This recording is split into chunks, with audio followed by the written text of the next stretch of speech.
لساني يفقهوا قولي اللهم علمنا رشدنا وأعذنا من شرور أنفسنا اللهم أرنا الحق حقا وارزقنا اتباعه وأرنا الباطل باطلا وارزقنا اجتنابه آمین یا رب العالمین۔ 15واں جو ہے وہ رکوع ہے سورہ نساء کا، اور آیت نمبر 101 ہے کہ جس کو ہم انشاءاللہ یہاں پر دیکھ رہے ہیں۔ آیت نمبر 101 جس سے ہم نے آج آغاز کرنا ہے۔ آپ کے پاس بھی ریکارڈ میں ایسے ہی ہے نہیں؟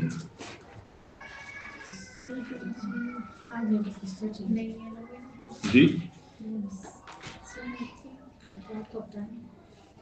مطلب ریکارڈ سے میرے مراد یہ کہ پیچھے آن لائن کو اسٹوڈنٹ بتا دیں، پیچھے ہم نے میرے اعتبار سے 100 آیات مکمل کر چکے ہیں، اور آیت نمبر 101 سے ہم نے آج آغاز کرنا ہے۔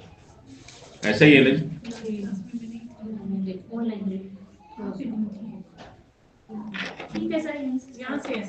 جی اللہ تبارک و تعالیٰ فرما رہے ہیں وَإِذَا ضَرَبْتُمْ فِي الْأَرْضِ، اور جب تم جو ہے وہ زمین میں ملک میں سفر کرو، فَلَيْسَ عَلَيْكُمْ جُنَاحٌ، تو تم پر کچھ گناہ نہیں ہے، ان تقصروا کہ تم قصر کیا کرو، من الصلاۃ صلاۃ میں سے، یعنی نماز کو جو ہے وہ قصر کر لیا کرو، ان خفتم ان یفتنکم، اگر یہ کہ تمہیں خوف ہو، ان یفتنکم الذین کفروا کہ تمہیں جو ہے وہ فتنے میں مبتلا کر دیں گے، ڈرائیں گے، ستائیں گے، کون؟ وہ لوگ جنہوں نے کفر کیا ہے۔ اور کہا ان الکافرین کانوا لکم عدوا مبینا، کہ بے شک وہ جو کافر ہوا کرتے ہیں وہ تمہارے مبین مطلب کھلے دشمن، ٹھیک ہے، یعنی وہ تو یہ کرتے ہیں، تو اس اعتبار سے جو ہے وہ اب یہ آیت ہم کھولتے ہیں اس کو، پھر ہمیں سمجھ میں آئے گی بات۔ دیکھیے یہ جو جی جی انمیوٹ ہے، آواز آ رہی ہے جی آن لائن؟ کوئی نہ کوئی بتا دے جی۔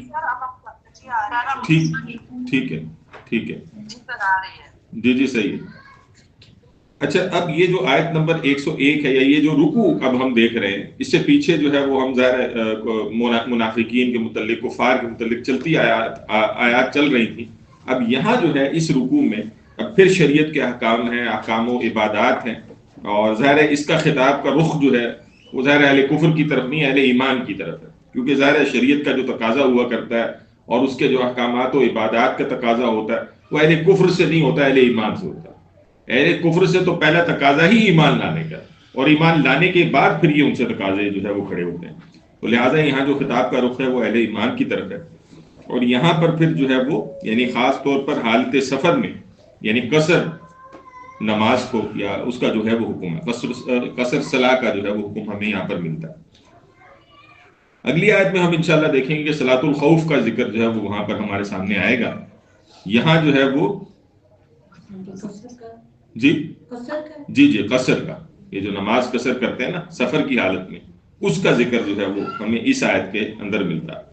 اس کی کچھ تفصیلات ہیں ظاہر جن کو ہمیں نوٹ کرنا چاہیے، اور وہ یعنی قرآن کے کچھ مقامات ایسے ہیں جہاں پر کچھ ایسے احکامات ہیں جن کی کچھ تفاصیل ہمیں ظاہر دیکھنی ہے، مزید بھی تفصیلات ہوتی ہیں، وہ پھر ہم مختلف جگہوں سے مزید بھی دیکھ سکتے ہیں۔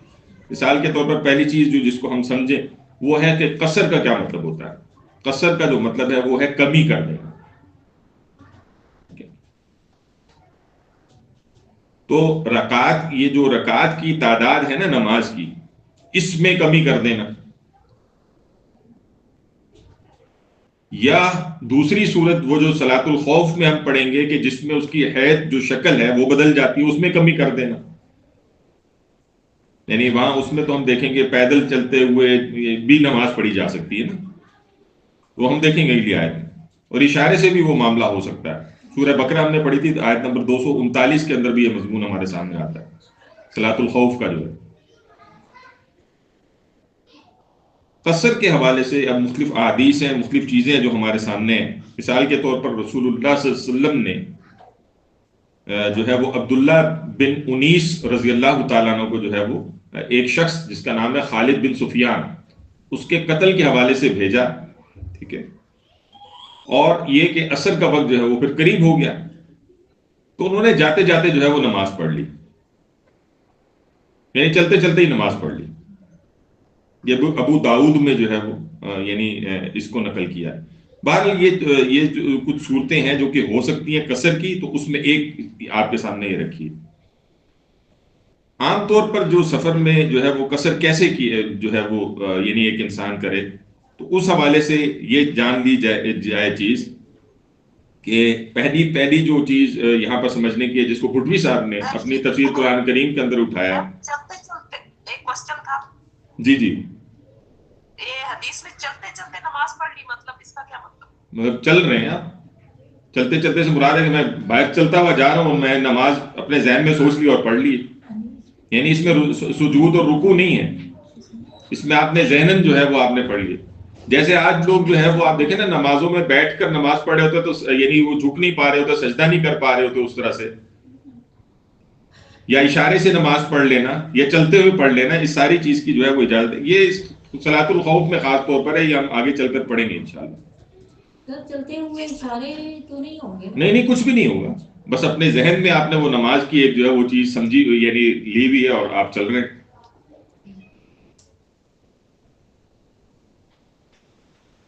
یہاں یہ جو الفاظ خاص طور پر آئے نا کہ وَإِذَا ضَرَبْتُمْ فِي الْأَرْضِ فَلَيْسَ عَلَيْكُمْ جُنَاحٌ أَن تَقْصُرُوا مِنَ الصَّلَاةِ، پہلے تو یہ کہہ دیا گیا نا کہ جب تم زمین میں سفر کرو اور تم پر یعنی اب یہ جو الفاظ ہے نا خاص طور پر فَلَيْسَ عَلَيْكُمْ جُنَاحٌ أَن تَقْصُرُوا مِنَ الصَّلَاةِ، کہ تم پر کچھ گناہ نہیں ہے کہ تم جو ہے وہ نماز میں قصر کر لیا کرو، ٹھیک ہے۔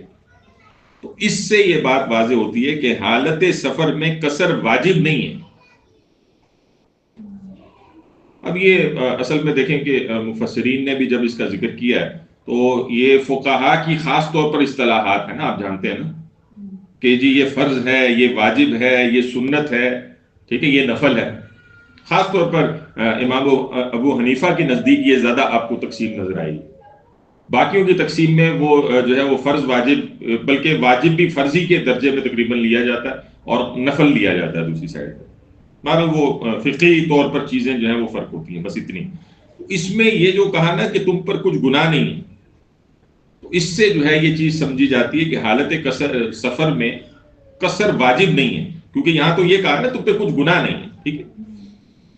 لیکن جب ہم رسول اللہ صلی اللہ علیہ وسلم کے طرز عمل کو دیکھتے ہیں تو ہمیں وہ طرز عمل ہمیشگی پر محیط نظر آتا ہے کہ رسول اللہ علیہ وسلم نے کبھی بھی سفر میں نماز پوری نہیں پڑھی، قصر ہی کیا اس کو، لہذا یہ آسن کی سنت ہے، ٹھیک ہے۔ امام شافعی رحمۃ اللہ علیہ کے نزدیک، امام احمد ابن حنبل رحمۃ اللہ علیہ کے نزدیک اور اکثر محدثین اس کے قائل ہیں کہ نماز کا قصر کرنا یہ افضل ہے، ٹھیک ہے۔ یعنی اس سے یہ بات سمجھ میں آ جانی چاہیے کہ اگر کوئی شخص حالت سفر میں بھی نماز پوری پڑھتا ہے تو کوئی یعنی آپ یہ کہیں جی کہ کوئی اس نے گناہ کا کام کیا، ایسا نہیں ہے۔ ہاں افضل یہ ہے کہ وہ نہ کرے، سمجھ رہے بات؟ یعنی یہ چیز اس طرح سمجھی جائے گی، ورنہ بعض اوقات ایسا ہوتا ہے کہ ان چیزوں کو ہم اپنے ذہن میں اگر نہ رکھیں تو پھر جو پوری پڑھ رہے ہیں ہم اس پہ تان بھی کرنا شروع کر دیتے ہیں، وہ درست نہیں۔ ہاں آپ اس کو کہہ سکتے ہیں کہ افضل طرز عمل یہ ہے اور رسول اللہ نے ہمیشہ ایسا کیا، یعنی اس کو دوسری طرف آپ یہ بھی نہیں کہہ سکتے کہ کوئی خلاف سنت ہے، ٹھیک ہے۔ یعنی خلاف سنت اس معنی میں کہ جب قرآن نے اس کو واضح کر دیا ہے تو یہ اس طرح کی شے نہیں ہے کہ جس پر اگر آپ عمل نہیں کریں گے تو آپ نے رسول کی کوئی عمل کی اس طرح کی کوئی خلاف ورزی کر دی ہے، جو کہ شریعت کے جو ہے وہ ایسا حکم ہے کہ جس کو توڑنے سے آپ کے اوپر جو ہے کوئی معاملہ جو ہے وہ آتا ہے۔ ہاں افضل اس لیے کہ رسول اللہ نے خود ہمیشہ اسی طرز عمل کو اختیار کیا۔ کلیئر ہوگی جی بات؟ سر اس میں کوئی فاصلے کی بھی یہ ابھی ساری باتیں کرتے ہیں، ابھی ایک منٹ جی۔ اچھا سفر میں یہ جو کتنے میل کتنے دن ان کی مقدار کی جو تعیین ہے نا، یہ نہ تو کسی صریحاً کسی قرآن کی آیت کو پیش کیا جا سکتا ہے جس کو سامنے رکھتے ہوئے اس نتیجے تک پہنچا جاتا ہوں، نہ ہی صریحاً حدیث میں آپ کو اس کے حوالے سے کوئی وضاحت ملے گی،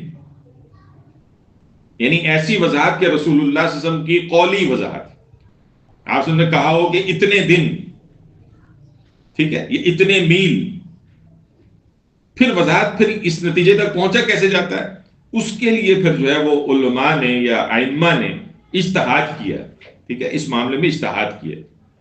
اجتہاد کس بنیاد پہ کیا، وہ بنیاد بھی بڑی واضح ہے، انہوں نے رسول اللہ صلی اللہ علیہ وسلم کے سفروں کو دیکھا ہے، یعنی آپ صلی اللہ علیہ وسلم نے جو سفر کیا، یہاں سے حدیبیہ سفر کیا، یہاں سے مدینہ سفر کیا، یہ جو سفر کیا یہ کتنے کتنے میل رسول اللہ نے سفر کیا اور اس پر قصر ادا کی ہے. ٹھیک ہے، تو یہ اس طرح سے جو ہے وہ گویا اس نتیجے تک پہنچا گیا ہے. کلیئر ہے جی بات؟ اور اس میں بھی جو سب سے قوی دلیل ہے وہ صحیح مسلم میں ایک حدیث ہے، حضرت انس رضی اللہ تعالیٰ عنہ سے مروی ہے کہ 3 فرسخ، یہ اس وقت کا جو ہے وہ آپ کہہ لیجئے کہ ایک پیمانہ ہے. ٹھیک ہے، یا اس سے آگے کے دور میں پھر 9 کوس کہہ لیں، یا آج کے دور میں تو نہ فرسخ سمجھ میں آتی ہے نہ کوس سمجھ میں آتا ہے، یہ 21 کلومیٹر بنتا ہے. ٹھیک ہے، اس کو مائلز میں کنورٹ کر لیں تو آپ کو وہ بھی پتہ چل جائے گا. تو 21 کلومیٹر جو سفر کرنا ہے نا، تو شہر سے نکل کر جو ہے وہ قصر کر سکتے ہیں. ٹھیک ہے، جس جگہ آپ مقیم ہیں وہاں سے نکلے، سفر سٹارٹ کیا اور آپ نے ارادہ کیا تھا 21 میل دور جانے کا، تو اس پر قصر ہو سکتی ہے. کلیئر ہے؟ شہر سے نکل کے کام کرنا ہے جی جی، یا گھر سے نکل کے؟ شہر سے نکل. شہر کا مطلب دیکھیں، اس وقت جو شہر ہوتا تھا وہ تو چھوٹا سا ہی ہوتا نا، گھر سے نکلنا ہی ہے نا اصل میں. تو شہر آپ نکل ہی جاتے ہیں نا. آپ دیکھیں وہ جو، یعنی اس کو اتنی بال کی کھال میں جانے کے، یعنی وہ تو اس طرح اتارنے کی ضرورت نہیں ہے. مطلب مثال کے طور پر آج میں کہہ رہا ہوں کہ گجر خان جانا ہے، تو مجھے اوور آل پتہ ہے نا کہ کتنا ڈسٹینس ہے. تو بس اس کو عمومی رکھیں، اس کو اتنا زیادہ سخت کرنے کی ضرورت نہیں ہے. مثال کے طور پر آپ کے ذہن میں سوالات آ جاتے ہیں نا، یعنی لوگوں کے ذہنوں میں سوالات ایسے آتے ہیں تو وہ زیادہ ہی تفصیل میں چلے جاتے ہیں. مثال کے طور پر رسول صلی اللہ علیہ وسلم نے فرمایا کہ مسواک کرنا سنت ہے، تو آپ کو اس چکر میں پڑ جائے وہ کتنی ہونی چاہیے، وہ لمبی کتنی ہو جی، چھوٹی کتنی ہو، کتنی لمبی چھوٹی رسول صلی اللہ علیہ وسلم استعمال کرتے تھے، یہ مراد نہیں ہے. تو یہاں پر بھی جو مراد ہے نا 21 کلومیٹر، وہ عمومی مراد ہے، عام فہم انداز میں سمجھ میں آنے والی مراد ہے. یہ نہیں ہے کہ آپ بہت زیادہ گھات لگا کے پریشانی میں مبتلا ہو گئے، یعنی پتہ چلے سفر میں آپ نے ایک اور ہی پریشانی اپنے اوپر، حالانکہ اللہ نے آپ کے لیے ادھر آسانی رکھی تھی. ٹھیک ہے، تو اس کو ذہن میں رکھیں. بالکل لوز بھی نہیں چھوڑنا لیکن بالکل کھلا بھی نہیں. اور ویسے تو عام طور پر پتہ ہی ہوتا ہے، مطلب یہاں سے میں لاہور جا رہا ہوں تو مجھے پتا ہے لاہور جو ہے نا وہ اس وقت جو ہے وہ 281 کلومیٹر ہے یہاں سے. ٹھیک ہے، تو اگر اتنا ہے ٹھیک ہے تو مطلب یہ مجھے پتہ ہی ہے نا میں کدھر جا رہا ہوں، کیا ہے یہ والی بات. کلیئر ہوگی؟ سر جیسے عمرے کے لیے کوئی جا رہا ہے اور وہاں جب پہنچ جاتا ہے تو قصر ہی ہے نا جی. تو وہ قصر ہی پڑے گا؟ جی جی قصر ہی ہے. ابھی اس کی وضاحت ہوتی ہے نا، مزید بھی کچھ وضاحت ہے نا، مطلب دنوں کی تعداد کیا ہو سکتی ہے اس کے حوالے سے کچھ وضاحت مزید بھی آ جائے گی. وہ ذرا ایک دفعہ سارے سے گزر جائیں گے تو پھر چیز سامنے آ جائے گی. جی آن لائن بھی کوئی پوچھ رہا تھا. جی سر میں یہ پوچھ رہی تھی کہ آج کل وہ گاڑی پہ سفر کرتے ہیں اس میں تو اتنا ٹائم بھی نہیں لگتا، لیکن وہ حکم ہر حال میں وہی ہوگا کہ اپنے شہر سے باہر نکل جائیں. تو دیکھا اس کا کمفرٹیبلٹی سے، ٹائم سے، ان چیزوں سے کوئی تعلق نہیں ہے. سفر ہی ہوتا ہے. یعنی اگر کوئی شخص کہے جی میں نے تو جہاز میں سفر کر لیا، میں آدھے گھنٹے میں لاہور پہنچ گیا ہوں، تو یہ مسافر ہی ہے. ٹھیک ہے جزاک اللہ. جی جی. اچھا اگلی بات نوٹ کیجئے، سنتیں یا نوافل جو ہیں یہ سفر میں ثابت نہیں ہے رسول اللہ صلی اللہ علیہ وسلم سے. یعنی آپ صلی اللہ علیہ وسلم جو ہے نہیں پڑھا کرتے تھے سنتیں اور نوافل، رسول اللہ صلی اللہ علیہ وسلم سفر میں نہیں پڑھا کرتے تھے.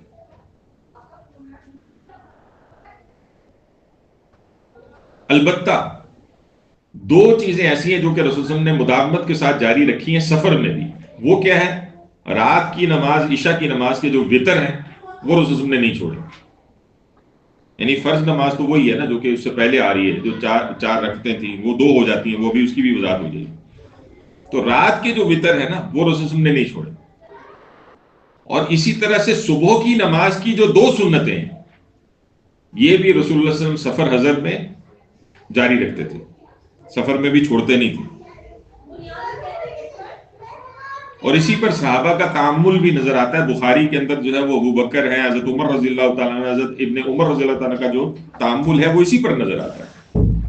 ٹھیک ہے، یعنی وہ بھی سنتیں نہیں پڑھا کرتے تھے، نوافل نہیں پڑھا کرتے تھے. اور پھر یہ کہ ساتھ جو میں نے مزید جو 2 باتیں بتائی ہیں.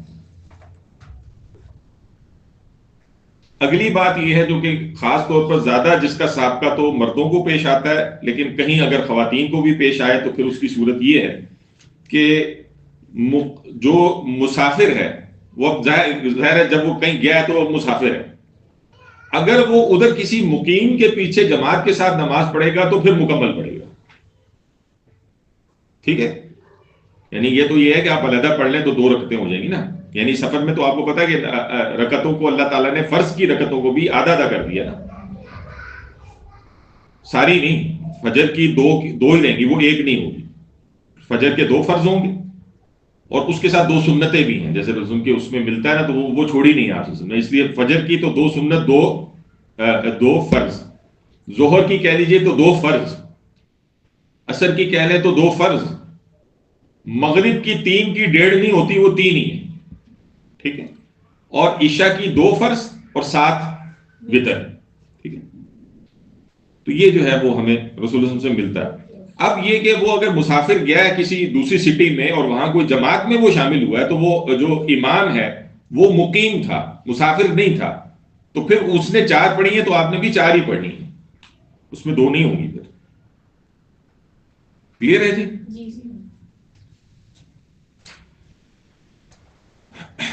اچھا, سفر کی جو یعنی یہ جو صورتحال ہے نا کہ یعنی خاص طور پر جب آپ یہاں پر اٹھا کر دیکھتے ہیں تو یہ آیت کچھ اس طرح سے چل رہی ہے نا, وَإِذَا ضَرَبْتُمْ فِي الْأَرْضِ فَلَيْسَ عَلَيْكُمْ جُنَاحٌ أَن تَقْصُرُوا مِنَ الصَّلَاةِ إِنْ خِفْتُمْ أَن يَفْتِنَكُمُ الَّذِينَ كَفَرُوا, کہ اگر تمہیں خوف ہو فتنے کا کفار کی جانب سے. تو گویا اب اس کو جوڑ دیا جائے اگر پچھلی سچویشن کے ساتھ, تو قصر جو ہے وہ بظاہر یوں نظر آتا ہے کہ وہ خوف کے ساتھ جڑی ہوئی شے ہے. یعنی ایک اس کا تعلق مسافرت کے ساتھ تو ہے ہی, لیکن دوسری طرف اس کا تعلق بن رہا ہے کس کے ساتھ؟ خوف کے ساتھ. یعنی خوف ہوگا تو قصر کی جائے گی. ٹھیک ہے, تو اس حوالے سے یہاں اگر اس یعنی جتنی ابھی ہم نے پیچھے ڈسکشن کی ہے, یہ آیت اس پہ تو خاموش ہے, کیونکہ یہ آیت اس والی سچویشن کو تو ڈیل نہیں کر رہی نا کہ خوف نہیں ہے اب قصر کیوں کیا جا رہا ہے. یہ آیت تو خوف کی صورت میں قصر کو ڈیفائن کر رہی ہے نا, ایسے ہی نظر آ رہا ہے نا. تو اس حوالے سے مسلم کی ایک حدیث ہے, اس کو ذرا نوٹ کر لیجئے, اور وہ ہے کہ حضرت عمر رضی اللہ تعالیٰ عنہ سے ایک شخص نے جو ہے وہ سوال کیا کہ کیا وجہ ہے کہ لوگ ہر سفر میں جو ہے وہ قصر کر رہے ہیں, حالانکہ قرآن حکیم میں حکم موجود ہے کہ جس نے خوف کے ساتھ اس کو مقید کر دیا ہے. یعنی قرآن تو اس جگہ واضح ہے کہ سفر یعنی یہ جو ان خفتم ان یفتنکم الذین کفروا کے تحت یعنی کوئی خوف ہے تو تم قصر کرو, یعنی اس کو تو بظاہر تو یوں ہی نظر آتا ہے اس آیت سے. تو حضرت عمر رضی اللہ تعالیٰ عنہ نے فرمایا خود مجھے اس سے تعجب ہوا تھا, یعنی انہوں نے اپنی بھی رائے کا اظہار کیا, یہ بتایا کہ بھئی میں نے بھی جب یہ آیت پڑھی تھی اور جب میں نے بھی دیکھا تھا لوگوں کو اس طرح سے کرتے ہوئے تو مجھے بھی اس پر تعجب ہوا تھا. اور پھر یہ کہ میں نے نبی صلی اللہ علیہ وسلم سے اس کا ذکر بھی کیا کہ اللہ کے رسول جیسے تم نے مجھ سے سوال کیا گویا میں نے بھی رسول سے سوال کیا تھا. تو آپ سے نے فرمایا, اب یہ رسول کا فرمان بڑا اہم ہے, آپ سے فرمایا یہ ایک صدقہ ہے, یہ ایک صدقہ ہے جو اللہ نے تم پر کیا ہے, لہٰذا تم اس کا صدقہ قبول کرو. ٹھیک ہے, یعنی گویا رسول کے اس قولی یعنی شہادت پر رسول اللہ صلی اللہ علیہ وسلم نے اس کو ایکسپٹ کیا کہ اس کا خوف سے تعلق صرف نہیں ہے, یعنی خوف کے علاوہ بھی قصر ہوتی ہے اور رسول نے کی بھی ہے. آج کے دور کے فتنوں میں جہاں ایک بہت بڑے فتنہ انکار حدیث بھی ہے اور وہ مختلف شکلوں میں اور بہت ساری جگہوں سے اٹھتا رہتا ہے. ابھی پچھلے دنوں وہ جو ہے وہ غامدی کے داماد ہیں حسن الیاس, وہ پاکستان کا چکر لگا کے گئے ہیں, تو عجیب و غریب ساری باتیں کی ہیں انہوں نے, جس میں انہوں نے ایک یہ بھی کہا جی کہ حدیث سے دین ثابت نہیں ہوتا, اصل میں تو قرآن اور سنت سے دین ثابت ہوتا ہے. اور سنت کس چیز کا نام ہے؟ سنت حدیث کا نام نہیں ہے. بقول ان کے اگر ایک بھی حدیث نہ ہو تو دین اپنی جگہ پر بالکل مکمل ہے, کوئی مسئلہ ہی نہیں ہے. یہ ان کا ایک عقیدہ ہے یا ان کی ایک بات ہے جس کو میں صرف آپ کے سامنے رکھ رہا ہوں, لیکن جو اس کی خرابی ہے وہ پھر ابھی اسی جگہ سے واضح ہو جائے گی. وہ یہ کہ پھر اب وہ یہ کہتے ہیں جی کہ اس کا تو پوچھنے یعنی دوسری طرف جو بندہ بیٹھا تھا جس نے انٹرویو لیا ان کا, وہ انہوں نے حسن الیاس سے جو ہے یہ پوچھا کہ بھئی یہ آپ کیسی باتیں کر رہے ہیں, یعنی اگر امت حدیث سے نہیں لے گی اس کام کو تو پھر کیسے وہ پرفارم کرے گی. انہوں نے کہا جی کیا ایسا کام ہو سکتا ہے جو کہ حدیث نہ ہو تو ہم پرفارم نہیں کر سکتے. تو انہوں نے وہ فوراً جو ہے وہ جواب دیا, ہم نماز کیسے پڑھیں, اگر حدیث نہ ہو تو نماز کو کیسے پڑھا جائے. تو اس پر حسن الیاس صاحب کا کہنا یہ تھا کہ بھئی میں نے تو کبھی حدیث سے سیکھی نہیں ہے نماز, اور ہم میں سے ہر ایک نے کسی نے نہیں سیکھی نماز، بلکہ انہی کی طرف مخاطب کر کے کہا بھائی آپ نے نماز کیسے سیکھی تھی؟ تو انہوں نے کہا جی ہم نے تو والدین کو دیکھا تھا اس طرح سے پڑھتے ہوتے. تو ہاں تو والدین کو، یعنی اس میں تعامل ہی ہے نا، یعنی یہ جو ہے، یعنی اس میں امت کا جو ہے وہ آپ کہیں کہ وہ ایک کلیکٹیو اجماع ہے، اور جو ہے وہ اس تواتر ہے، یہ الفاظ وہ استعمال کرتے ہیں کہ جس کے تحت جو ہے ہم چیزوں کو لے کے چل رہے ہوتے ہیں. یہ سنت ہوتی ہے، اور حدیث کی جو ہے وہ ہمیں کوئی ضرورت نہیں. یہ بڑے کھلے الفاظ میں انہوں نے یہ بات چیت کی ہے. تو اس طرح سے کنفیوژن ہے ذرا آج ہمارے معاشرے کے اندر. تو ذرا مجھے اس مسئلے کا حل بتا دینا جو اس آیت کے اندر آ رہا ہے، اس کو بغیر اس کو تعامل سے ذرا یا اس کو تواتر سے، یا اس کو ذرا جو ہے نا اس سے حل کرنے کی کوشش کر کے دکھائیں نا ذرا. یعنی یہ حدیثیں آپ کے سامنے نہ ہوں، اور اب ذرا آپ اپنے والدین سے یا مختلف لوگوں سے ذرا اس چیز کو حل کر کے دکھائیں نا، کیسے حل کریں گے. تو یہ ہے کہ جو آج کے دور کے فتنے ہیں جس میں لوگوں کو جو ہے گھیر دیا جاتا ہے اور جس کی وجہ سے پھر بیڑا غرق ہو جاتا ہے. ٹھیک ہے. اسی طرح سے ایک اور روایت کو اپنے پاس نوٹ کیجئے. یہ ابن عباس رضی اللہ تعالی سے مروی ایک روایت ہے کہ جس میں فرماتے ہیں کہ نبی کریم صلی اللہ علیہ وسلم جو ہے وہ مدینہ تشریف لے گئے، اور آپ کو رب العالمین کے سوا کسی کا خوف نہ تھا. یعنی اس کی وضاحت کی ہے خاص طور پر حضرت عباس رضی اللہ، ابن عباس رضی اللہ تعالیٰ عنہ، مگر یہ کہ آپ صلی اللہ علیہ وسلم نے 2 رکعت نماز پڑھی. ٹھیک ہے. یعنی یہ اس کی وضاحت ہوتی ہے کہ رسول صلی اللہ علیہ وسلم نے عملی طور پر بھی یہ کر کے دکھایا. صرف کہا ہی نہیں ہے بلکہ عملی طور پر بھی بغیر خوف کے نماز کو قصر کرنا یہ رسول سے جو ہے وہ ہمیں ملتا ہے. سر اس کا حدیث کا یہ جو روایت ہے اس کا پہلا والا حصہ کیا ہے؟ نبی کریم صلی اللہ علیہ وسلم جو ہے وہ مکہ تشریف لے کر گئے، اور اس وقت رب العالمین کے سوا کسی کا خوف جو ہے وہ نہیں تھا آپ صلی اللہ علیہ وسلم کو، مگر یہ کہ آپ صلی اللہ علیہ وسلم نے 2 رکعت نماز پڑھی. ٹھیک ہے. یعنی قصر کیا آپ صلی اللہ علیہ وسلم. کلیئر ہے جی. اب اس کی دنوں کی مدت کے اعتبار سے دیکھا جائے تو اس پر ہمیں جو احادیث مختلف ملتی ہیں اس میں یہ بھی ہے کہ مدینہ کے 10 دن کے قیام پر بھی رسول صلی اللہ علیہ وسلم نے جو ہے وہ قصر کی ہے نماز کو. پھر اسی طرح سے 19 دن کے قیام پر بھی رسول اللہ نے نماز کو جو ہے وہ قصر کیا ہے. ٹھیک ہے. لیکن یہ مدت بھی صراحتاً موجود نہیں ہے روایات میں، اور یہاں پر بھی پھر علماء کے مختلف اجتہادات ہیں. ٹھیک ہے. یعنی کچھ نے پھر اسی طرح کے طرز عمل سے نکالا ہے کہ 19 دن جو ہے وہ اگر کسی نے جو ہے وہ کہیں جانے کا ارادہ کر لیا ہے اور اس کو پہلے سے پتا ہے، اس کا ارادہ ہے، پختہ ارادہ ہے کہ اس نے 19 دن وہاں سے کرنا ہے، تو نماز قصر نہیں ہوگی، اس سے کم پر قصر ہوگی. کلیئر ہے. بعض نے 15 دن، بعض نے 4 دن. ٹھیک ہے. لیکن جو راجح جو بات نظر آتی ہے نا، جو یعنی جو زیادہ تر یعنی ان ساری چیزوں کو سامنے رکھتے ہوئے چیز سامنے آتی ہے، وہ یہ ہے کہ یعنی جب تک آپ نے پختہ ارادہ نہیں کیا ہوا کسی جگہ کا، تو روایات میں ایسی بھی اشارے مل جاتے ہیں کہ پھر آپ جو ہے نا وہ چاہے آپ وہاں 4 مہینے کیوں نہیں آپ قصر پڑیں. یعنی آپ کا پہلے ڈیسائیڈڈ نہیں ہے، آپ گئے ہیں، اب آپ کو لگتا ہے یہ کام جو ہے وہ میں نے 2 دن میں ختم کر لینا تھا، تو آپ نے قصر پڑھنی شروع کی. اب وہاں جا کے پتا چلا کہ بھائی 2 دن تو نہیں ہے ابھی، پھر ایک ایمبیگوٹی ہے، کل ہو جائے گا جی، کل ہو جائے گا، اس طرح سے چلتا چلا جا رہا ہے. اللہ یہ کہ آپ کو کنفرم ہی یہ ہو جائے نا کہ یہ تو مہینے کے بعد ہونا ہے، تو پھر تو بات بالکل کلیئر ہو جائے گی نا. لیکن آپ کے بعض اوقات ایسے کوئی کام ہیں کہ جس کو آپ جو ہے وہ آج کل کرتے ہوئے جو ہے وہ آگے نکل گئے. ٹھیک ہے. تو اس صورت میں پھر قصر جو ہے وہ یعنی اس کا تعلق جو ہے وہ پھر اس کے ساتھ آ جاتا ہے. تو پھر اس میں یعنی اگر آپ اس کو سمجھے تو پھر یہ 19 دن بھی نہیں والا مسئلہ بھی نہیں ہے، پھر 15 دن والا بھی نہیں ہے، 4 دن والا بھی نہیں ہے، یہ پھر اب اس چیز کے ساتھ ہے کہ جو آپ گئے. ہاں لیکن یہ کہ ظاہر سی بات ہے کہ اس کی اہمیت اپنی جگہ پر ہے کہ آپ جو ہے وہ اتنی دیر کے لیے پہلے سے قصد آپ نے کر لیا ہے، تو پھر تو آپ کی قصر جو ہے وہ نہیں ہونی. یعنی آپ نے 19 دن کا جو ہے وہ کر ہی پہلے سے ہی طے کر دیا، تو پھر اس صورت میں جو ہے وہ یعنی وہ بات ہوگی. کلیئر ہے جی یہ باتیں؟ ہوگی نا؟ نہیں تب تو نہیں ہوگی. یعنی آپ نے 19 دن کا پہلے سے ہی ارادہ آپ نے پلان بنایا ہوا نا، میں یہاں سے جو ہے وہ لاہور جاؤں گا، 15 میں نے 19 دن گزارنے ہیں وہاں پہ. آپ نے پہلے ہی ذہن بنایا ہوا ہے فلاں تاریخ کو جی میں واپس آؤں گا، تو فلاں تاریخ جو ہے نا وہ 19 دن بن جاتے ہیں، پھر قصر نہیں ہوگی.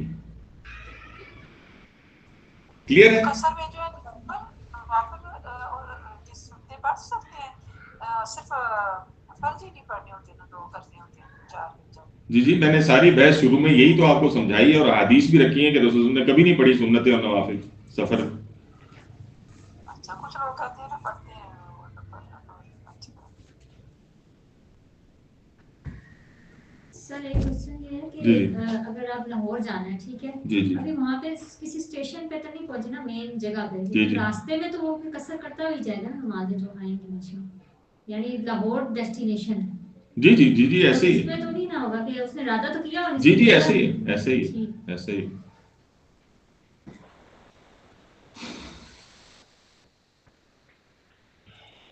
بہرحال اس میں ظاہر سی بات ہے اور بھی چیزیں ہیں، تفصیلات ہیں جن کو ظاہر ہے کہ آپ مختلف جو ہے وہ کتب سے اور تفاسیر سے اور مختلف جگہوں سے ظاہر ہے دیکھ سکتے ہیں. مزید تفصیلات جو ہو سکتی ہیں وہ بھی دیکھی جا سکتی ہیں، لیکن بہرحال اگر ہم نے موٹی میرے خیال میں ہم نے تقریباً ساری چیزیں اس میں کور کر لی. کلیئر ہے جی؟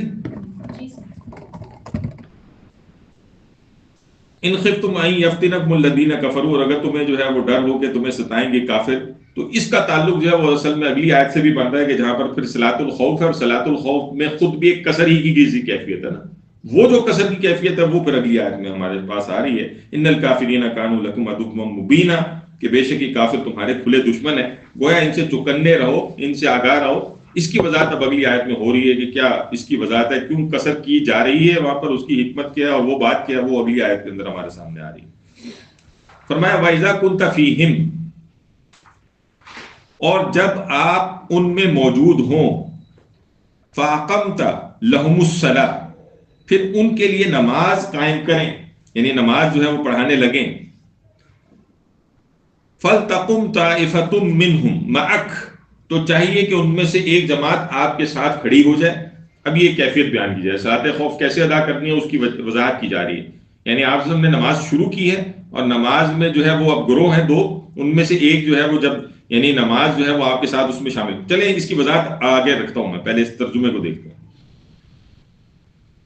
تو فرمایا فَلْتَقُمْ طَائِفَةٌ مِّنْهُمْ، تو چاہیے کہ ان میں سے ایک جماعت جو ہے وہ منہم معک، آپ کے ساتھ جو ہے وہ کھڑی ہو جائے. وَلْيَأْخُذُوا أَسْلِحَتَهُمْ، اور چاہیے کہ وہ لے لیں اپنا اسلحہ، اپنا ہتھیار، یعنی نہتے نہ ہو. یہ نہ ہو کہ نماز کے درمیان میں جو ہے ادھر سے کوئی فائر شروع ہو جائے، یعنی آج کی زبان میں فائر ہے، اس دور میں تو کوئی ظاہر ہے کہ کوئی تیر ہی ہے یا کوئی جو ہے وہ اس وقت کا اسلحہ ہی ہے، تو اس وقت یا کوئی تلوار ہی ہے، تو وہ یعنی اس میں اسلحہ آپ نے نہیں چھوڑنا، اسلحہ لگا کے ہی اس نماز کو جو ہے وہ ادا کرنا. فَإِذَا سَجَدُوا، اور پھر یہ کہ جب وہ سجدہ کر لیں، فَلْيَكُونُوا مِنْ وَرَائِكُمْ، تو وہ تمہارے پیچھے ہو جائیں. یعنی وہ جو پہلا طائفہ تھا نا، پہلا گروہ تھا، اس نے ایک رکعت نماز کو تمہارے پیچھے پڑھا، آپ کے پیچھے پڑھا، اور پھر جو ہے وہ پیچھے ہو گیا. وَلْتَأْتِ طَائِفَةٌ أُخْرَى، اور چاہیے کہ آئے دوسری جماعت. دوسری جماعت سے مراد ہے وہ دوسرا گروہ. یعنی دیکھیں کوئی ہوں گے لوگ جو کہ اب ظاہر ہے یہ خوف کا بڑا مسئلہ ہے نا، کہ لوگ یہ نہ دیکھیں کہ یعنی کفار جو ہیں وہ جو تمہارے کھلے دشمن ہیں، وہ یہ دیکھیں کہ یہ سارے کے سارے تو پڑھ رہے ہیں نماز، اسلحہ بھی کوئی نہیں ہے تو تم پر ٹوٹ پڑے. تو اس کی تدبیر کیا ہے؟ اس کی تدبیر یہ ہے، ایک مسئلہ تو یہ ہے کہ رسول اللہ صلی اللہ علیہ وسلم کا ایک خاص معاملہ یہ بھی ہے نا کہ رسول ان کے پیچھے جو نماز پڑھ رہا ہے اب وہ بالکل ہی سارے محروم نہ ہو جائے نا.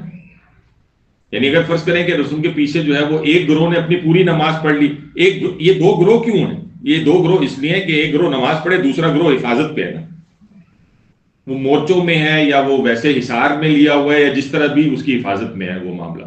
تو اب وہ تو نماز نہیں پڑھ رہا نا، اور ایک گروہ جو ہے رسول کے پیچھے جا کر اس نے نماز پڑھی. اب وہ اس نے ایک رکعت مکمل کی ہے، تو رکعت مکمل کرنے کے بعد جو ہے وہ یعنی گویا وہ نکل آیا نماز سے، اور یہ دوسرا گروہ جس نے ابھی نماز سٹارٹ نہیں کی یہ وہ شامل ہو گیا جا کے اس میں. کلیئر ہو گئی جی بات؟ وَلْتَأْتِ طَائِفَةٌ أُخْرَى لَمْ يُصَلُّوا، اور اب آئے وہ دوسری جماعت جس نے نماز نہیں پڑھی، لم يُصَلُّوا فَلْيُصَلُّوا مَعَكَ، پس وہ آپ ان کے ساتھ نماز پڑھیں. وَلْيَأْخُذُوا حِذْرَهُمْ وَأَسْلِحَتَهُمْ، اور چاہیے کہ وہ لیے رہیں اپنے بچاؤ کے لیے اپنا اسلحہ. دوبارہ تاکید آئی ہے اس چیز کی کہ ظاہر ہے اس کو نہ چھوڑو. یہ اچھا یعنی اس بنیاد پہ بھی نہ چھوڑو کہ وہ پیچھے گروہ تو ہے نا جو حفاظت پہ ہے، لیکن تب بھی اس کو لیے رکھو، ٹھیک ہے، کیونکہ تمہیں نہیں پتا کہ کیا صورتحال ہو جائے. وَدَّ الَّذِينَ كَفَرُوا لَوْ تَغْفُلُونَ. اب یہ وہ جو ہے وہ اس کی حکمت بیان کی جا رہی ہے کہ چاہتے ہیں وہ لوگ جنہوں نے کفر کیا، لَوْ تَغْفُلُونَ، کہ تم غافل ہو جاؤ. بھئی ان کی چاہت تو یہی ہے، ان اسلحتکم، اپنے اسلحوں سے نہ ہو تمہارے پاس کوئی شے، تم نہتے ہو جاؤ، ٹھیک ہے. وَأَمْتِعَتِکُم، اور اپنے سامان سے، متاع سامان جو ہے تمہارے پاس، اس سے جو ہے وہ گویا تم غافل ہو جاؤ. فَيَمِيلُونَ عَلَيْكُمْ مَيْلَةً وَاحِدَةً، تو وہ جھک پڑے تم پر، یعنی حملہ کر دیں تم پر. مَيْلَةً وَاحِدَةً، ایک ہی یکبارگی حملہ، یعنی وہ پوری قوت سے تم پر حملہ کریں اور تمہیں کرش کر دیں. یعنی جب انہوں نے تمہیں یہ دیکھا بھائی صاحب یہ تو نمازیں پڑھ رہے ہیں، اسلحہ بھی کوئی نہیں، کچھ بھی نہیں ان کے پاس، تو اب تو آسان ہے نا، یہ تو اللہ سے جڑے ہوئے ہیں، اب ہمارا کیا معاملہ، اب ہم چڑھتے ہیں ان پہ اور ان کا کام تمام کرتے ہیں. یہ والی صورتحال.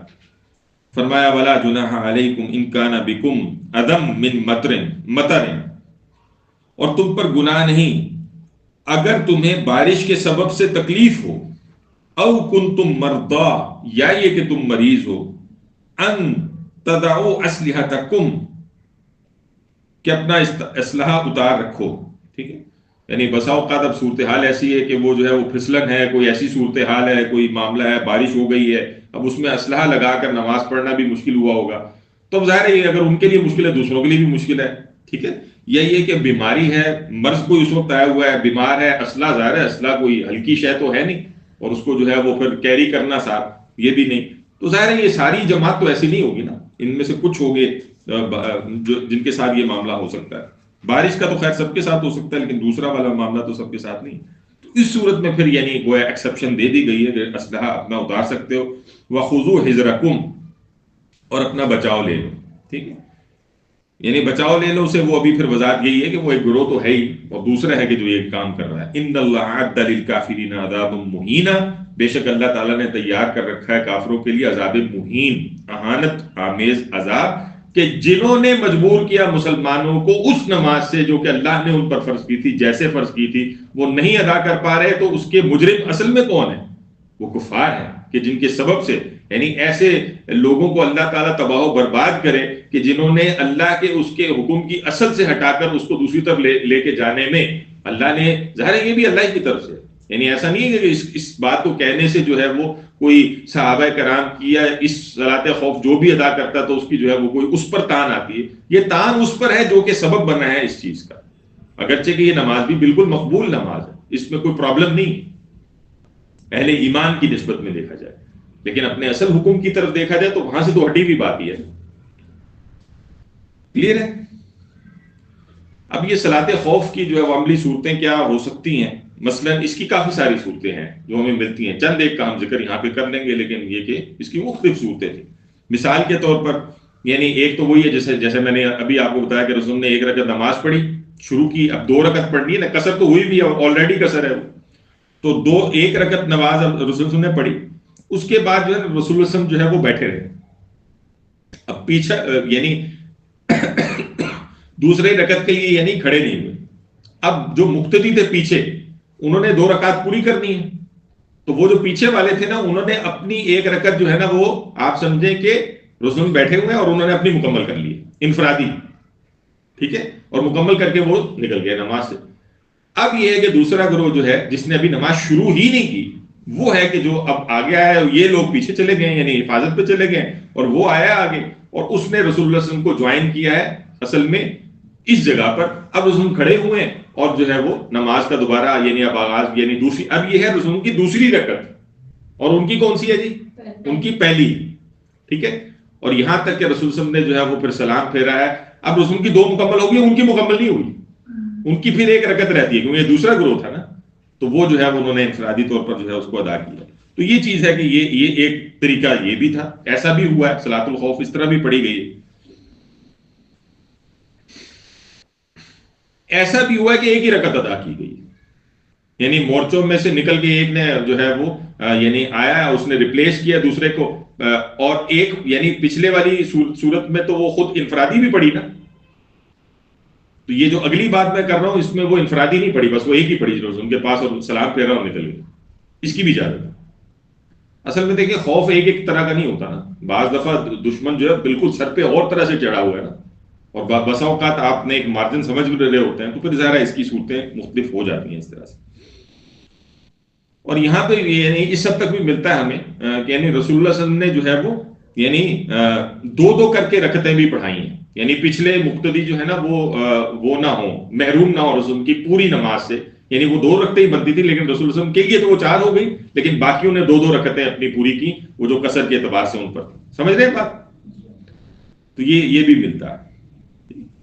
بہرحال یہ مختلف صورتیں ہیں جو کہ خوف کے اعتبار سے مختلف حالتوں میں اڈاپٹ کی جا سکتی ہیں، بلکہ اس میں اس سے بڑھ کر بھی ہے، یعنی اگر جماعت ممکن ہی نہیں ہے، یعنی ایسی صورت ہو گئی ہے کہ جماعت ہی ممکن نہیں تو اکیلے بھی پڑھی جا سکتی ہے، چلتے ہوئے بھی پڑھی جا سکتی ہے، سوار بھی پڑھی جا سکتی ہے، کسی سواری پہ آپ نے ادھر ہی پڑھ لی وہ بھی پڑھی جا، اشارے سے بھی پڑھی جا سکتی ہے، اور پہلی 2 صورتوں میں اگر اشارہ ممکن نہیں ہے تو اشارہ نہ بھی کریں تب بھی پڑھی جا سکتی ہے، یہاں تک کہ ایسی روایت بھی ملتی ہے کہ قضا کر کے بھی پڑھی جا سکتی ہے۔ وہ آپ کو یاد ہوگا نا کہ جنہوں نے رسول صلی اللہ علیہ وسلم نے جو ہے وہ آزاد میں عصر کی نماز جاتی رہی تھی نا، تو رسول صلی اللہ علیہ وسلم نے کہا تھا نا کہ اللہ تعالیٰ جو ہے ان کافروں کو جو ہے ان کی قبروں کو جو ہے وہ آگ سے بھر دے جنہوں نے ہمیں عصر کی نماز سے یعنی مشغول رکھا، یعنی اب ظاہر ہے وہ سچویشن نہیں ہے تو قضا کر کے بھی پڑھی جا سکتی ہے۔ سر اس میں یہ ہے کہ 2 ہی میکسیمم گرو ہو سکتے ہیں، اس سے زیادہ نہیں، کیونکہ 2 رکھتے ہیں پڑھائیں۔ نہیں میں نے تو جتنی صورتیں آپ کو بتا دی ہیں ان صورتوں میں تو اب جو بھی صورت آپ کو اڈاپٹیبل ہو سکتی ہے وہ ہو سکتی ہے نا۔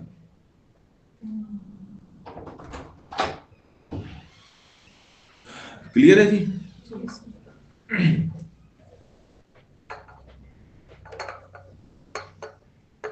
ابن عربی ہیں وہ یہ کہتے ہیں کہ رسول اللہ صلی اللہ علیہ وسلم نے 14 مرتبہ 14 ٹائمز صلاۃ الخوف پڑھی ہے۔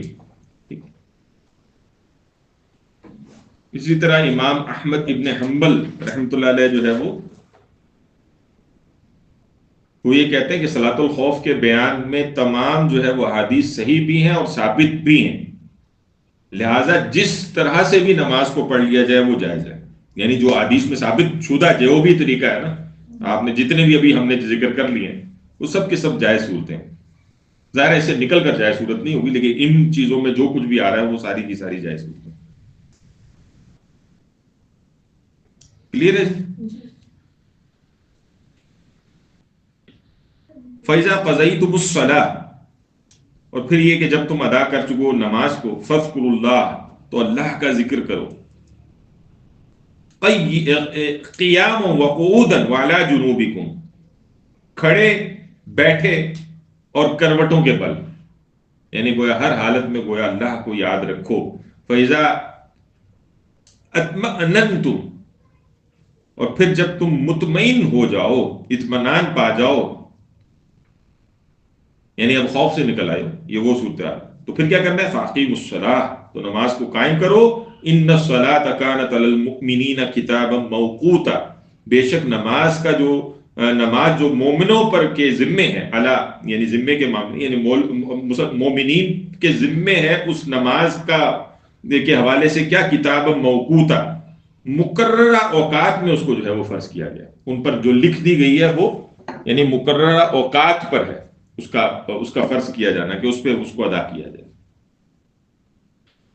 یعنی یہاں سے یہ بات سمجھ میں آتی ہے کہ ذکر کثیر اللہ کا یہ صرف نماز کے ساتھ مخصوص نہیں، نماز میں تو ہے ہی، لیکن یہ آیت واضح کرتی ہے نا کہ جس میں جو ہے وہ اللہ تعالیٰ فرما رہے ہیں فَإِذَا قَضَيْتُمُ الصَّلَاةَ فَاذْكُرُوا اللَّهَ، یہ فَاذْكُرُوا اللَّهَ کے الفاظ ایکسٹرا آگے نکل کر بات کر رہے ہیں، نماز سے نکل بھی جاؤ تو تب بھی اللہ کو یاد رکھو، یعنی ہر حالت میں گویا اللہ کے ذکر کا اہتمام، قیام وقعودا وعلی جنوبکم کے الفاظ میں بھی اس کی وضاحت ہو جاتی ہے۔ یہ وہی بات ہے جس کو ہم نے سورہ جمعہ میں بھی پڑھا تھا، اور وہاں جو الفاظ ملتے ہیں ہمیں وہ ہے فَإِذَا قُضِيَتِ الصَّلَاةُ فَانتَشِرُوا فِي الْأَرْضِ وَابْتَغُوا مِن فَضْلِ اللَّهِ وَاذْكُرُوا اللَّهَ كَثِيرًا لَعَلَّكُمْ تُفْلِحُونَ۔ ٹھیک ہے. تو وہاں پر بھی ہمیں جو ہے وہ یہ ملتا ہے کہ نماز جمعہ آپ نے ادا کر دی ہے تو اب نکلو اور اللہ کا ذکر جو ہے اس کو نہیں چھوڑنا. ٹھیک ہے, وہ اپنی جگہ پر جاری رکھنا. تو ظاہر ہے اس کی مختلف شکلیں ہیں, ادعیہ معصورہ ہیں ان سے جو ہمیں ملتی ہیں, مسنونہ ہے, روایت مسنونہ ہے. ٹھیک ہے, ان کا اہتمام ایک انسان کرے. گویا انسانوں کی زبانیں, ذہن, دل یہ اہل ایمان کا جو ہے وہ گویا وتیرہ ہوتا ہے کہ وہ اپنے ایک ایک لمحے کو قیمتی جانتے ہیں اور وہ اللہ سے غافل نہیں ہوتے. اور اللہ سے غافل نہ ہونے کا ایک سب سے بہترین طریقہ کیا ہے کہ انسان جو ہے وہ ہر وقت گویا ان کی زبانیں اللہ کے ذکر سے تر رہیں, ان کے دل جو ہے وہ اللہ کے ذکر سے منور رہیں. ٹھیک ہے, اور ان کے ذہنوں پر اللہ کا جو ہے وہ اس کی حاکمیت ہو. تو یہ وہ چیز ہے کہ جو ظاہر ہے جس کا طریقہ کار یہی ہے کہ انسان ہر وقت جو ہے وہ اس کام کو اپنے ذہن میں رکھے. سر یہ نماز اور حالت خوف میں تو سفر میں پڑھ سکتے ہیں, چلتے بھی پڑھ سکتے ہیں, عام حالات میں تو وہ نہیں نا پڑھ سکتے چلتی کی گاڑی میں. آپ کی آواز بہت ہلکی آ رہی ہے, بتائیں. چلتی گاڑی میں ویسے تو نماز نہیں پڑھ سکتے, حالت خوف میں تو پڑھ سکتے ہیں. عام حالات میں تو کہیں سفر پہ جا رہے ہیں تو اس طرح تو نہیں ہے کہ گاڑی رو گئی پڑھنی چاہیے نا نماز. ہاں, عام حالات میں جو ہے نا وہ صورتحال ایسی ہے کہ جو رسول اللہ صلی اللہ علیہ وسلم ہے نا ان سے ہمیں یہ ملتا ہے کہ یہ جو فرض نماز ہے نا اس میں اور نفل میں فرق کیا آپ صلی اللہ علیہ وسلم نے. یعنی آپ صلی اللہ علیہ وسلم جو ہے وہ اونٹ پہ ظاہر سواری ہے, جا رہے ہیں. اب فرض کے لیے رسول اللہ صلی اللہ علیہ وسلم کیا یہ کرتے تھے کہ اس کے لیے نا قبلے کا تعین بہت ضروری ہے. اس لیے ہمیں رسول سے یہ ملتا ہے کہ آپ صلی اللہ علیہ وسلم اپنی سواری کو باقاعدہ روکتے تھے, اترتے تھے, تحقیق کرتے تھے ڈائریکشن کیا ہے خانہ کعبہ کی, قبلے کی, بیت اللہ کی ڈائریکشن کیا ہے, اس کو کنفرم کرتے تھے اور اس کے بعد اس طرف رخ کر کے نماز کو شروع کرتے تھے. بے شک سواری پر ہی نماز کو ادا کریں, یعنی سواری چل رہی ہے, آپ نے پہلی دفعہ رخ کر لیا اس طرف اور نماز کو آغاز کر دیا. اب اگر آپ کا رخ بدل بھی جائے, سواری نے کوئی ادھر کی بجائے ادھر بھی نکل جائے اور اپوزٹ سمت میں بھی نکل جائے تو مسئلہ نہیں ہے. آپ نے پہلے تعین کر دیا قبلے کا جہاں سے آپ نے نماز کا آغاز کر دیا. فرض نماز میں رسول کی طرف سے یہ بات ہمیں ملتی ہے, جبکہ نوافل میں رسول جو ہے وہ اس طرح نہیں کیا کرتے تھے, بلکہ آپ نے ایک اندازہ لگا کے بس شروع کر دیا, پڑھ لیا کرتے. جی پڑھ, میں نے اب ان دو فرقوں کو آپ سامنے رکھیں اور پڑھ لیں.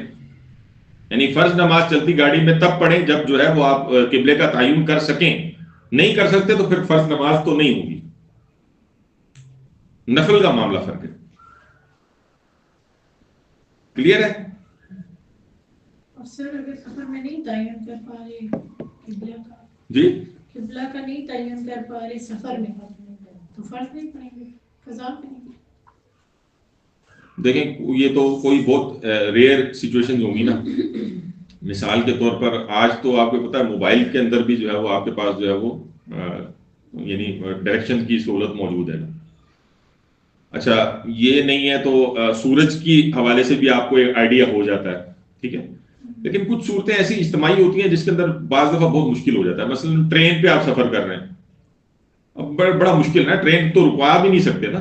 اپنی گاڑی کا تو خیر کوئی مسئلہ ہی نہیں ہے نا, اپنی گاڑی تو کہیں پہ بھی روک لیں گے اور روک کے کہیں سے کنفرم ہو ہی جاتا ہے. اور ابھی یعنی اس کی وضاحت بھی ہو جاتی ہے کہ یہ جو یعنی آیت ہے وہ جس چیز پر مکمل ہو رہی ہے وہ کیا ہو رہی ہے, ان الصلاۃ کانت علی المؤمنین کتابا موقوتا. یہ جو کہا گیا کہ نماز کو اپنے وقتوں پر فرض کیا گیا, ایسا ہی کہا نا. تو اس میں یہ جو نماز کو اپنے وقت پر کرنا ہے, ٹھیک ہے, اس کے حوالے سے سفر میں ہمیں ایک اور کیفیت بھی نظر آتی ہے نا. وہ کیا نظر آتی ہے؟ یعنی ویسے تو عام حالت میں تو اپنے وقت پر ہی نماز ادا کی جائے گی نا, لیکن ہم جانتے ہیں کہ سفر میں رسول اللہ صلی اللہ علیہ وسلم نے جمع بین الصلاتین بھی کیا ہے. یعنی ظہر کو عصر کے ساتھ بھی ملایا ہے اور مغرب کو عشاء کے ساتھ ملا کر بھی پڑھا ہے. اس میں یہ ہے کہ ایک نماز کو تھوڑا سا تاخیر کی ہے, ظہر ہے اس کو تھوڑا سا تاخیر کی طرف لے کر گئے, اور عصر ہے اس کو تھوڑا اوپر لے آئے, اور ان دونوں کو ملا کے پڑھ لیا. ملا کے پڑھنے سے مراد یہ نہیں کہ وہ 4 رکھتے ہیں اکٹھی پڑھ لی ہیں, ایسے نہیں ہے. 2 رکھتے ہیں ظہر کی پڑھی ہیں, 2 جو ہے وہ عصر کی پڑھی. اور یہی معاملہ جو ہے وہ 3 فرض ہوں گے مغرب کے اور 2 فرض ہوں گے جو عشاء کے. یہ نمازیں جمع بھی یہی ہوتی ہیں. یعنی ایسا نہیں ہوتا کہ آپ جو ہے وہ فجر کو ظہر کے ساتھ ملا رہے ہوں یا عصر کو آپ نے مغرب کے ساتھ ملانا شروع کر دیا. جو رسول سے ملتا ہے وہ یہ ملتا ہے کہ ظہر اور عصر ملتی ہے اور عصر اور مغرب اور عشاء ملتی ہے. ٹھیک یہ سفر میں یہ عام روٹین میں ہم نہیں اکٹھے کر سکتے جیسے کہ لوگ مان لیتے ہیں. جی وہ پھر کچھ دلیلیں دیتے ہیں، لیکن یہ کہ زیادہ بہتر یہی ہے کہ آپ نہ کریں. عام حالات میں وہی ہے جو کہ یعنی ظاہر ہے، دیکھیں یہ آیت بڑی واضح ہے کہ اپنے اوقات پہ فرض کی. اچھا ان اوقات کے حوالے سے وہ ایک طویل حدیث ہے، بہرحال اس پوری حدیث کو تو ہم یہاں نہیں بیان کریں گے، لیکن آپ کے علم میں ہوگی کہ ایک جبرائیل امین جو ہے انہوں نے رسول کو باقاعدہ نماز سکھائی ہے نا. اور جبرائیل امین جو ہے وہ 2 دن جو ہے وہ آئے ہیں، اور ایک دن رسول اللہ صلی اللہ علیہ وسلم کو جو انہوں نے نماز پڑھائی ہے وہ ساری کی ساری نمازیں اول وقت میں پڑھائی ہیں. ٹھیک ہے، اور پھر اگلے دن جو ہے رسول کو ساری نمازیں آخر وقت میں پڑھائی ہیں. اس سے یہ واضح کرنا مقصود تھا کہ یہ اور یہاں اس کے درمیان میں یہ نماز کا ٹائم، یہ ہے نماز کا وقت. ٹھیک ہے، تو اس نماز کے وقت میں جو ہے وہ کتاب موقوتہ کے اعتبار سے جو بات ہوئی نا وہ یہ ہوئی ہے.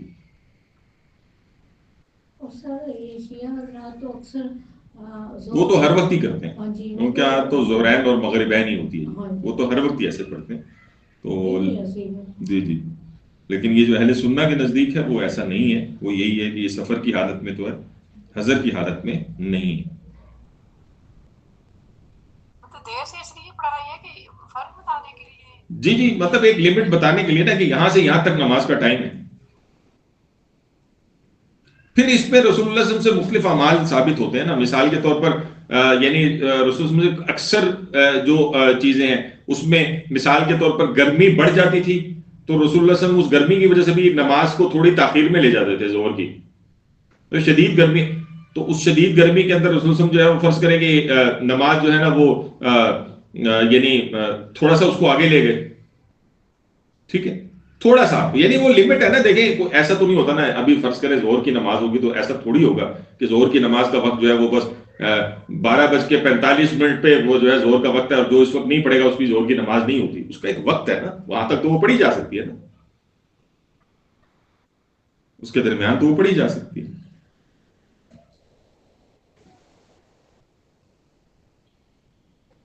کلیئر ہے جی؟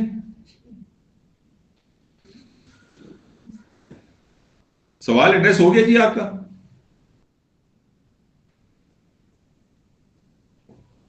ہو گیا ہوگا. سورہ انفال کی آیت نمبر 45 کے اندر بھی یہ مضمون جو ہے وہ ہمارے سامنے آتا ہے، اور وہاں جو الفاظ ہیں اس کو اگر اس کا مفہوم دیکھا جائے تو وہی ہے، یا ترجمہ اس کا یہ ہے کہ جب تم کسی گروہ کے مقابل ہو تو جمع رہو اور اللہ کو بہت زیادہ یاد کرو تاکہ تم فلاح پاؤ. یعنی وذکر اللہ کے الفاظ جو ہے وہاں پہ بھی ملتے ہیں. ٹھیک ہے، یہ چیز ہے کہ جو بہرحال ہمیں جاننی چاہیے کہ اللہ کے ذکر سے ایک بندہ مومن جو ہے وہ غافل نہیں ہوتا. باقی یہ کہ سفر میں یہ جو رعایت ہوئی ہے نا کہ آپ نمازوں کو جمع کر لیں، یہ یعنی مقررہ وقت پر نہیں بلکہ آگے پیچھے کر کے آپ نے کر دیا نا اس کو، تو اس کے لیے جو ہے وہ ہمیں یہ نظر آتا ہے کہ چونکہ یہ رسول کا اپنا اختیار تو نہیں تھا نا کہ نمازوں کو اس طرح سے آگے پیچھے کر لیتے، یہ اللہ ہی کی طرف سے تھا، من جانب اللہ ہی تھا جس پر رسول نے عمل کیا اور امت کے سامنے جو ہے اس عمل کو چھوڑا. عام حالت میں نمازوں کا وقت وہی ہے جیسے وہ ہے. کلیئر ہو گئی جی بات؟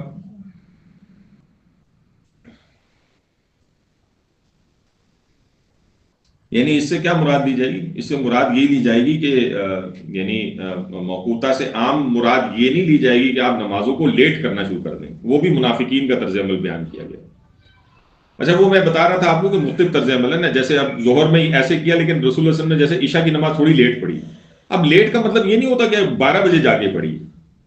ٹھیک ہے، یعنی آپ نے 7 بجے اگر ٹائم داخل ہوا تو رسول نے 9 بجے پڑھ لیے، وہ اس طرح کی بات. ٹھیک ہے، لیکن یہ پھر ساری کی ساری باتیں یہ والی وہ ہیں جو کہ ظاہر ہے مطلب آپ اس کو آپ کہہ سکتے ہیں کہ مستحب کہہ لیں گے، فضیلت والی کہہ لیں گے. آج ہمارے ہاں جو اسے پھر چکر پڑ جاتا ہے جی آپ نے تو سنت کے خلاف چلے گئے جی، ایسا یہ ان چیزوں میں ایسا نہیں ہے. فلیکسیبلٹی ہے، کوئی ناراضگی نہیں آتی اللہ کی.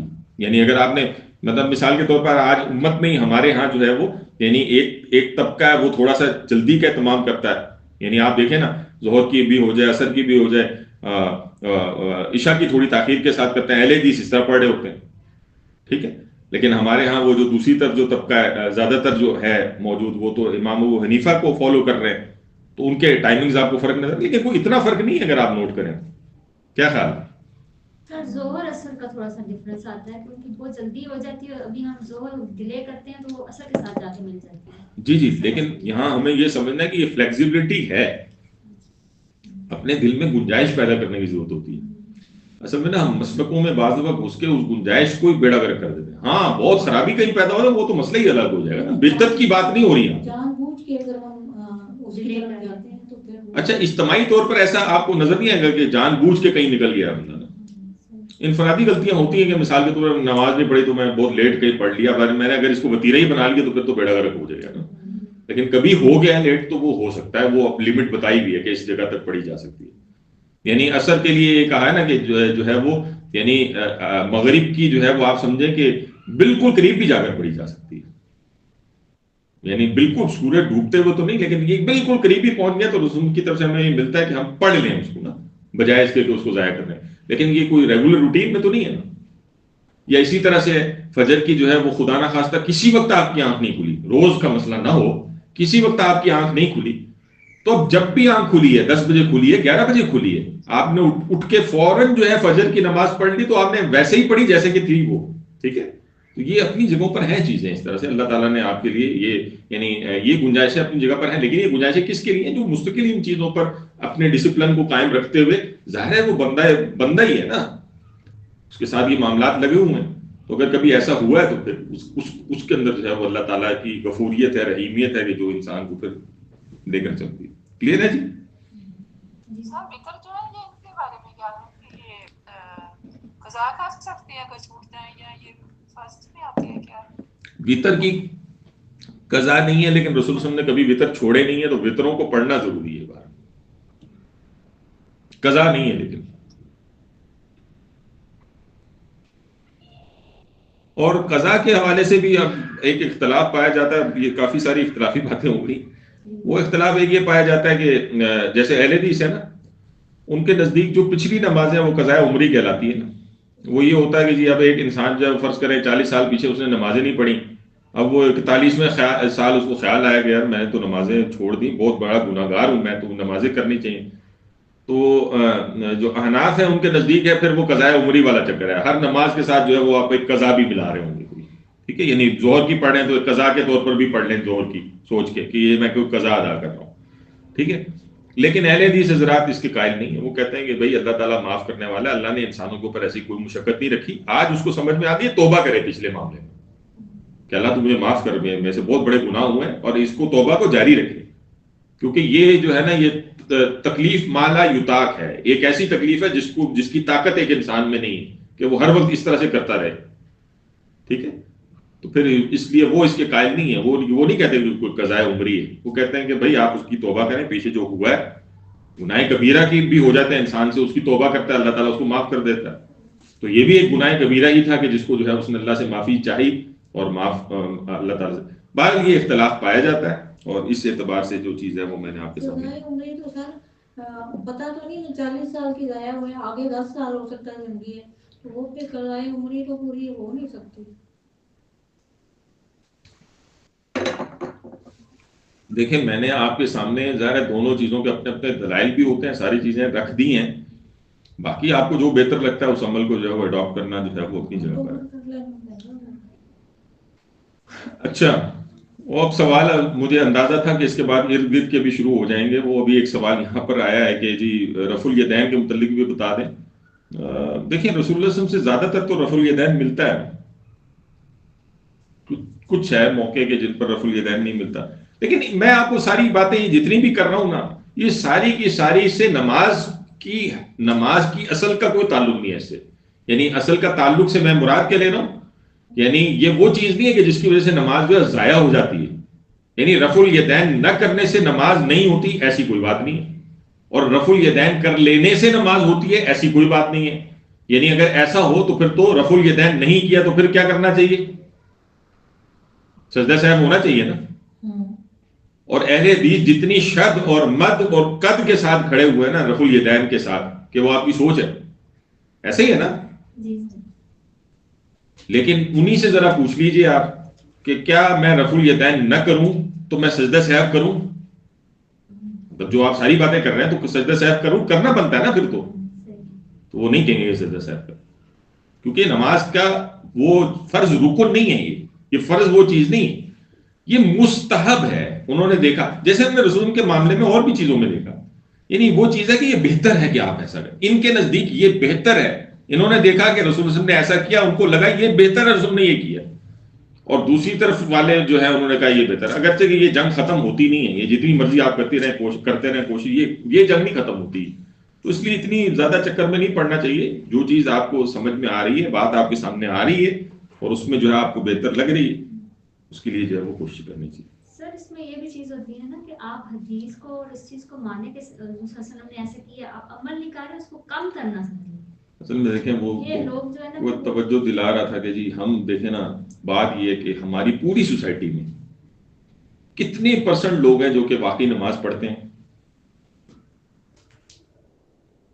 بمشکل 5-10% لوگ نماز پڑھتے ہیں. کیا خیال ہے؟ یعنی آپ عیدوں پہ ذرا اندازہ کر لیں، مسجدیں جو ہے وہ بھر کیا جاتی ہیں، وہ تو مطلب وہ باہر بھی نکل گیا ہوتا ہے سارا کچھ. اچھا اس سے تھوڑی سی کم سچویشن ہوتی ہے جمعوں میں ہوتی ہے، ٹھیک ہے، اور اس سے کم آپ باقی نمازوں میں ذرا جا کے دیکھیں نا، وہ ایک صف ہی بعض مسجدوں میں پوری ہونا مشکل ہوئی ہوتی ہے، جو کہ بھر چکی ہوتی ہیں باقی جگہوں. تو یہ تو رونا ہے ہی نہیں کہ بھائی نماز تو تم پڑھتے ہی نہیں، ٹھیک ہے، اور لڑ مر اس پہ رہو گے جی رفع دین ہونا چاہیے کہ نہیں ہونا چاہیے. حالانکہ یہ مستحب اور غیر مستحب، یعنی یہ مستحب کی بات ہے، غیر مستحب بھی نہیں، یہ مستحب کی بات ہے. ایک کے نزدیک افضل یہ ہے کہ اس کو کر لے، اور دوسرے کے نزدیک ہے کہ افضل اس کو کر لے. تا وقت ہے کہ دوسرے کے پاس ایک ایسی شے نہ ہو جو کہ بدعت ہے تو پھر تو نہیں کرنا. لیکن اگر وہ بھی آپ کے سامنے کوئی حدیث پیش کر رہا ہے، چاہے وہ ایک ہی کر رہا ہے، اور آپ کے سامنے جو ہے رفع الیدین کی کوئی 100 حدیث ہے تو آپ بھی حدیث ہی پیش کر رہے ہیں، بہرحال یہ اس کے اندر ہی ہے سارا معاملہ، ٹھیک ہے. تو اس لیے اس میں اتنی پریشانی کی اور اتنے وہ جو ہے وہ ضرورت نہیں ہوتی. وہ اصل میں دیکھیں نا صحابہ کرام کی زندگی کیا اس پہ گزری ہے، سیرت ہم پڑھ کر آئے ہیں. رسول کی زندگی کا ویسے آپ مطالعہ کریں، آگے پیچھے پڑھیں، آپ کو کہیں ایسے جھگڑے صحابہ کرام کے درمیان میں مناظرے نظر آئیں گے؟ کہیں پہ نہیں نظر آئیں گے. وجہ یہ تھی کہ یہ نہیں ہے ایسی چیزیں جس کے اوپر جو ہے وہ آج ہم اتنے پریشان ہوتے ہیں. آخری آیت جو رکوع کی ہے وہ ہے وَلَا تَهِنُوا فِي ابْتِغَاءِ الْقَوْمِ، اور کفار کا پیچھا یعنی تعقب کرنے میں ہمت نہ ہارو. یعنی یہ جنگ اپنے فیصلہ کن مراحل میں داخل ہو چکی ہے، اور اب جو ہے وہ آخر میں جو ہے وہ فتح مکہ ہونا ہے، سارا کچھ ہونا ہے. تو اب یہ جو ہے وہ اپنی یعنی تھکنا نہیں، دشمن کا پیچھا کرنے میں ہمت مت ہار دینا. ان تکونوا تعلمون فانہم یعلمون کما تعلمون، اور اگر تمہیں کوئی دکھ پہنچا ہے تو بے شک انہیں بھی تو دکھ پہنچا تھا. یہ بالکل ایسی بات ہے جس کو ہم نے سورہ آل عمران آیت نمبر 140 میں بھی پڑھا تھا کہ ان یمسسکم القرح فقد مس القوم قرح مثل، کہ اگر تمہیں کوئی زخم پہنچے تو یقیناً ان لوگوں کو بھی تم جیسے زخم پہنچے. آج بدر میں اگر جو ہے وہ تمہارے ان کے مرے تھے 70، تو آج جو ہے وہ اگر تمہارے شہید ہو گئے احد میں، تو وہ تو انہوں نے تو جنگ نہیں چھوڑی. یعنی انہوں نے تو بدر میں، حالانکہ ان کی مراد صرف دنیا تھی اور تم ہو آخرت کے راہی، ٹھیک ہے، انہوں نے اپنی دنیا کے پیچھے بھی اگلے سال پوری یعنی اتنے بڑے نقصان کے بعد بھی وہ آ گئے تمہارے مقابلے میں، ٹھیک ہے. تو یہ ہے کہ جو ہمت بندھانے کے لیے اللہ تعالیٰ اس بات کو سمجھا رہے ہیں. وَتَرْجُونَ مِنَ اللَّهِ مَا لَا يَرْجُونَ، اور تم اللہ سے امید رکھتے ہو اور وہ اللہ سے امید نہیں رکھتے. مَا لَا يَرْجُونَ، بھئی تم اللہ سے آخرت میں اجر کے متمنی ہو، سارا کچھ ہو، وہ تو ان کے پاس تو ایسا کچھ بھی نہیں ہے، پھر بھی وہ اس کام کو کر رہے ہیں. تو تمہیں تو بہت بڑھ کے کرنا چاہیے. تمہارے سامنے تو ایک ہدف ہے، تمہارے سامنے تو اللہ کو راضی کرنا ہے، تو تمہارے سامنے تو ایک بہت بڑا گول ہے کہ جس کے لیے تم کر رہے ہو. تو تم سارا کرتے ہو کس کے لیے؟ آخرت کے لیے کرتے ہو، اللہ کی رضا کے لیے خاطر کرتے ہو. وہ دنیا کے لیے کرتے ہیں جو ہے بھی تھوڑی سی، ٹھیک ہے. تو یہ اپنی ہمتوں کو جو ہے گویا جمع خاطر رکھو. وَقَانَ اللَّهُ عَلِيمًا حَكِيمًا، اور اللہ تعالیٰ جاننے والا بھی ہے، حکمت والا بھی ہے. وہ اس کے یعنی اللہ کو خوب معلوم ہے اور اس کی حکمت سے خالی نہیں ہے کہ کب تمہیں جو ہے وہ فائنل جو ہے وہ فتح حاصل ہو اور اللہ کا دین غالب ہو جائے. آج بھی جیسے ایک انسان کنٹریبیوٹ کر رہا ہے نا اللہ کے دین کے قیام کے لیے، اور وہ پریشان ہوتا رہے، نہیں پریشان نہ ہو، کنٹریبیوٹ کرتے رہو. اللہ کو خوب علم ہے کب تمہارے اندر وہ کیپیسٹی ہوگی اور کب وہ حکمت ہوگی کہ تم اس نظام کو ہولڈ کر سکو. مطلب آج آپ ہماری قومی حالت دیکھ سکتے ہیں, مطلب یہ جو آج کل ہمارے ساتھ گزر رہا ہے, یعنی یہاں پر ذرا آپ یہ جو دینگا مشتی مچی ہوئی ہے, اس میں ذرا آپ شریعت کے قوانین کو نافذ کریں نا. ذرا ہم نے شریعت کو اٹھا کے باہر پھینکا, یعنی اللہ کا, یعنی اب ایسا کیوں نہیں ہوتا, آپ ذرا سوچیں نا. یعنی کوئی لیڈر ہی آ جائے اور آ کے جو ہے اس کو یوں نافذ کر دے, اللہ کی سنت کھڑی ہو جائے گی. مسئلہ یہ ہے, پرابلم یہ ہے کہ شریعت اگر واقعتاً نافذ ہو جائے اس وقت اس کو توڑنا, اور ابھی تو وہ نافذ نہیں ہے. بات فرق ہوتی ہے کہ ایک ہوتی ہے, مطلب اس میں جرم کی انٹینسٹی کتنی بڑھ جائے گی, اور جب جرم اتنا بڑھ جائے گا تو اس کی سزا بھی پھر بڑی ہوتی ہے. وہ اللہ کو پتا ہے کہ وہ کب تمہارے اس کام کے اندر اچھا پھر وہ چیز بھی خود بھی تو سسٹین نہیں رہے گی نا. پرابلم تو یہی ہے بھئی, آج آ کے جو ہے وہ آپ کو کوئی آگے شریعت کے قوانین نافذ کر دے, آپ تو خود ہی اس کو جو ہے وہ مطلب بیڑا گرک کر دیں گے سارے سسٹم کا. تو اب وہ سسٹم کیا ہوگا, وہ شریعت کا سسٹم ہوگا. تو ہمارا کام ہے اس کام کو کرتے چلے جانا, یہاں تک کہ اس معاشرے کے اندر وہ جذب, اگر اللہ نے اس معاشرے کی قسمت میں رکھا ہے کہ وہ جذب پیدا ہو, تو وہ پیدا ہونے کے بعد پھر یہاں سے وہ جو ہے وہ آپ سمجھیں کہ وہ جو ہے وہ جذب, یعنی وہ زمین میسر آ سکے کہ جہاں جو ہے وہ پھر اس کا پودا جو ہے اگ سکے اور پھل پھول سکے. تو ہمارا کام صرف اتنا ہے, باقی ریزلٹس یہ اللہ کے ہاتھ میں, یہ ہم نہیں کہہ سکتے. اور بندہ مومن یہ جو سارا کام کرتا ہے یہ اصل میں اپنی آخرت کے پیش نظر کرتا ہے, صرف دنیا کے پیش نظر نہیں کرتا. کیونکہ اگر دنیا کے پیش نظر کرے تو وہ ناکام ہے کہ اگر وہ اللہ کے دین کو قائم نہ کر سکے. ایسا ہی ہے نا, جبکہ ایسا نہیں ہے, جبکہ ایسا نہیں ہے. حضرت عمار بن یاسر, حضرت سمیہ کیا ناکام تھے؟ انہوں نے تو قائم نہیں کیا نا, وہ تو اس وقت تک زندہ بھی نہیں تھے جب اللہ کا دین قائم ہوا. انہوں نے تو کنٹریبیوٹ کیا نا اس جگہ پہ. تو اصل میں ہمارا کام ہے contribution to the right way and right direction. یہ ہے جو اللہ تعالیٰ ہم سے چاہتا ہے بھرپور صلاحیتوں کے ساتھ. باقی یہ کہ پھر جس وقت اللہ نے وہ معاملہ رکھا ہوگا تو اللہ تعالیٰ علیم بھی ہے, حکیم بھی ہے, اور وہ چیزیں اپنی جگہ پر آ جائیں گی. اللہ تعالیٰ سے دعا ہے کہ اللہ تعالیٰ ہمیں ان حقائق کو سمجھنے کی توفیق عطا فرمائے اور اس پر عمل کرنے کی توفیق عطا فرمائے.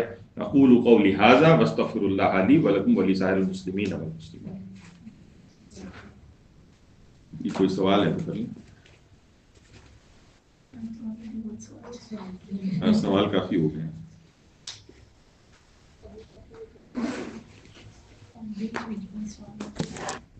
اجازت